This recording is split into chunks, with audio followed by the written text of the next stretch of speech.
Hello, I'm Zainab Shivana, and now I will discuss narrative text. Have you ever heard of narrative text? If you haven't seen it yet, check out the following video. What exactly is a narrative text? Simply put, a narrative text is a type of text that tells a story or describes a sequence of events. The purpose of a narrative text is to entertain or inform the reader by presenting a series of events in a coherent and engaging way. The characteristic of narrative text. 1. Using past tense. Teks naratif seringkali mengandung bentuk lampau karena biasanya menceritakan peristiwa atau cerita yang telah terjadi. 2. Using adverbial of time. Teks naratif seringkali menggunakan kata keterangan waktu untuk memberikan struktur yang jelas dan gambaran perkembangan cerita. 3. Using adjective. Kata sifat adalah kata-kata yang mendeskripsikan atau memodifikasi kata benda, atau sederhananya kata sifat adalah kata-kata yang memberikan lebih banyak informasi tentang suatu kata benda seperti warna, bentuk, ukuran, ciri-ciri, dan lain-lain. Dalam teks naratif, kata sifat membantu menciptakan cerita yang lebih detail dan jelas. 4. Using noun phrases atau frasa kata benda. What is the purpose and social function of narrative text?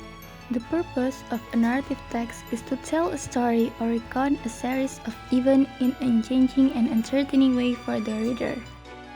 Beberapa teks naratif mungkin juga memiliki tujuan didaktif atau instruktif seperti mengajarkan pelajaran moral atau berbagi informasi tentang peristiwa sejarah atau tradisi budaya tertentu. And yes, narrative texts also have social function which include entertaining, providing information, and of course educating the reader. The structure of a narrative text. 1. Orientation. 2. Complication. 3. Resolution. And 4. Di mana orientasi menetapkan panggung untuk cerita, komplikasi bagian memuat permasalahan-permasalahan, resolusi adalah bagian narasi di mana konflik atau masalah yang muncul di awal cerita diselesaikan atau ditangani. Dan yang terakhir, reorientasi atau evaluasi adalah komponen opsional teks naratif yang berfungsi untuk merefleksikan cerita dan peristiwa di dalamnya, memperkuat pelajaran moral atau tema. Types of narrative text. There are several types of narrative text, namely 1. Fictional narrative. 2. Legend. 3. Autobiography. 4. Biography.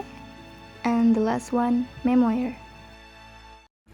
And there is a 3 example of narrative text. There is Sleeping Beauty, The Legend of Crying Stone, and Cinderella. We are certainly familiar with the story, aren't we? Well, that's what it's called, narrative text. Well, that's all my discussion about narrative text. Sorry if there are any mistake in pronunciation. See you next time!